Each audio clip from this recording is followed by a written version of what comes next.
Good morning. I'm Blake Pennington here with Hunter Gotro. And today we're doing sports talk. The Heisman race is coming to an end as the projected Heisman people running for it. Everyone wants to know who's going to win. Yeah, I mean it's been really anticipated this year. The Heisman's been a great race, and I don't know about the boards. I mean, the boards are really good, and there's some good competitors up there. So like Jameis Winston, who's the number one runner right now. He's been a great leader for Florida State throughout the season. Show composure. He's done some things that have kind of affected his voting, but I don't think it really will. But he wasn't charged with the crime, and I mean the whole thing. I think the whole scenario. I think it's just gonna burst him down from the top of the list. I think that kind of gives the second runner-up or Jordan Lynch or maybe even A.J. McCarron a shot. Yeah, but I mean he's held his composure through the season, and he's just carrying his team on his back.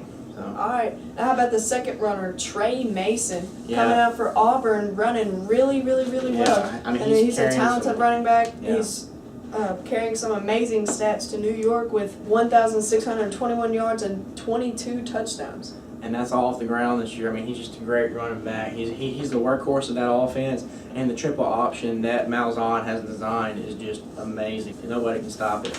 I mean, Trey Mason is the kind of kid. He's just really powerful. He's good at his position, and he's built to be a running back. The way he's built, low to the ground, just runs hard. I mean, just a great all-around running back. And the third runner, A.J. McCarron, has been a great quarterback for the Alabama Crimson Tide as the whole career. Yeah. He has a 36-3 record, man. Can't say nothing about that. A.J. McCarron with a couple of national championships in his career at Alabama, and it's weighing heavily on his chance to win the Heisman as he is a very composed quarterback and sets up his offense and does it really well and relaxed. Yeah. I mean, he hardly ever makes mistakes. He's one of those guys that you don't see very many mistakes come out of. I mean, the fifth runner running is Andre Williams from Boston College. Considering the team and the schedule he has played there is a reason he is in a Heisman race.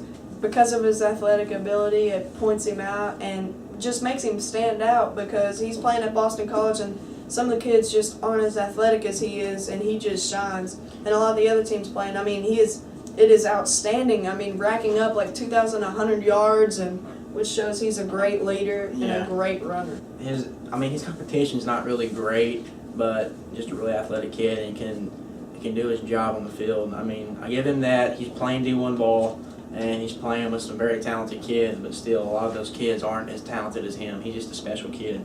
But I think he's the kind of kid that might be playing on Sundays one day, starting for a decent Bengal Buccaneers, maybe Chargers, pro team, something like that. Yeah, I mean, just a good all-around runner. And considering these five, now let's just look at the last one in the Heisman.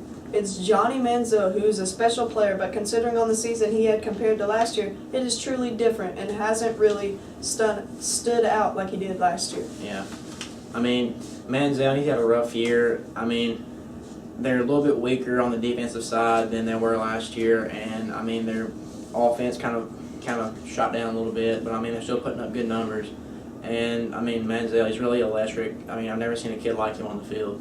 It's just he escapes things you don't expect. But I mean, it's just the way the polls are this year and the competition he's going up against. He really doesn't really have a chance to win back-to-back Heismans. I still see his rookie self in him. Yeah. I mean, I don't think he.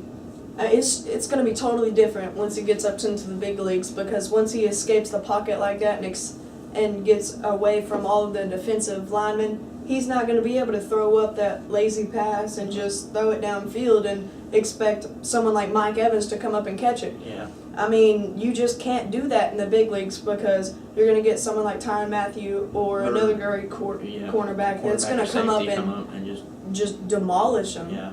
I mean, and now everyone thinks the Heisman, including the guys who are voting, think the Heisman is about the player who has the most yards. I mean, the Heisman was truly designed to showcase the player who is most special to their team and makes a difference with their leadership and composure on the field. I mean, it kind of upsets some people, and it really upsets me that they're doing this because a lot of these kids, I mean, they're special to their teams, but there's other kids on these teams that make a bigger difference. So who do you think's going to get it? I don't know. I think that A.J. McCarron's got a really big shot. Yeah, I think it'll come down to A.J. McCarron. Trey Mason. I don't think I don't think Andre Williams will. No, I don't think he will. I think Jordan Lynch might. I think. Personally, I thought Teddy Bridgewater should have been in the Heisman race. I mean, he's putting up big numbers, and he's going to be, or should be at least, one of a top round pick. And I mean, all of these men have affected their team in ways that the team can't even imagine. And it's just who are they going to pick? It's just baffling. I mean, AJ McCarron, I think, is one of the most special players in the Heisman race because the way he stayed composed over the past 4 years he's been there. He's in his senior year right now. He's playing good ball. I mean, even though they got beat by Auburn's a very talented team, and they're just playing really good in the fourth quarter. I mean, playing really good in the second half. And I mean, it's just, I think that AJ McCarron's got a really good shot because of the way, I mean, he's kind of like the underdog because he hasn't really been noticed in the past 3 years he's been in the Heisman, in college ball, and I mean he's just a great player. But I think it's going to be between Trey Mason, AJ McCarron, and Jameis Winston. I think it'll come down to Jameis Winston and Jordan Lynch, in my personal opinion. Yeah. I mean, it could go either way, dude. You never know. And I think AJ McCarron might hang with him, but I just don't think that the fans see him as one of the Heisman. I mean, he is a great player. I mean, AJ McCarron. Who do you think will win the Heisman? Leave in the comments below. And this is all for today. Thank you for watching.